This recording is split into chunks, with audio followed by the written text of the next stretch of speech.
In this lecture, we are going to look at how to make a line chart.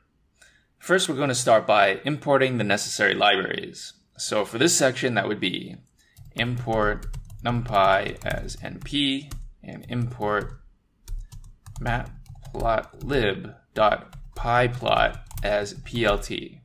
All right. So next, we're going to create some fake data for the x-axis.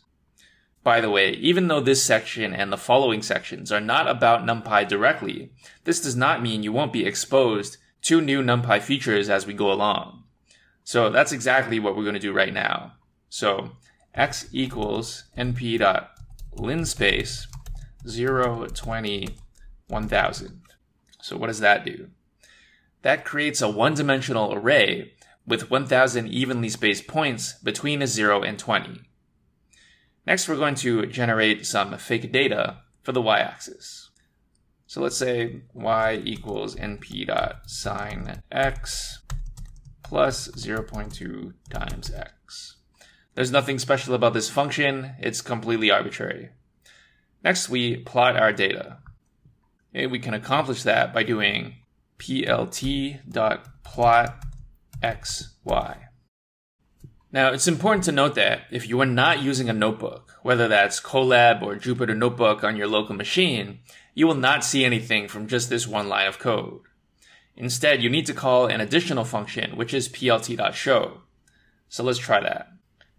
So that would be plt.plotxy, plt.show. As you can see, it doesn't really have any effect if you are already inside a notebook. Next, we're going to add some information to our plot. So let's say I want to label the x-axis. So first we're going to have our plot. So that's plt.plotxy.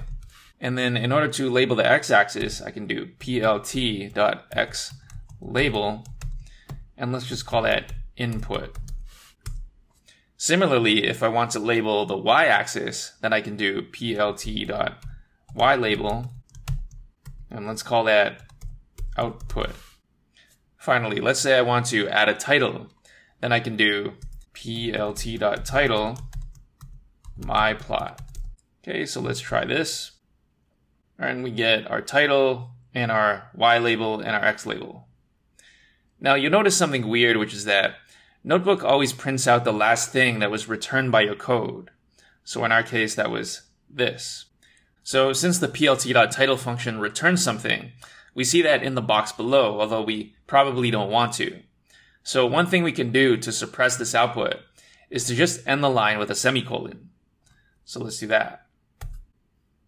Okay, and now that output disappears.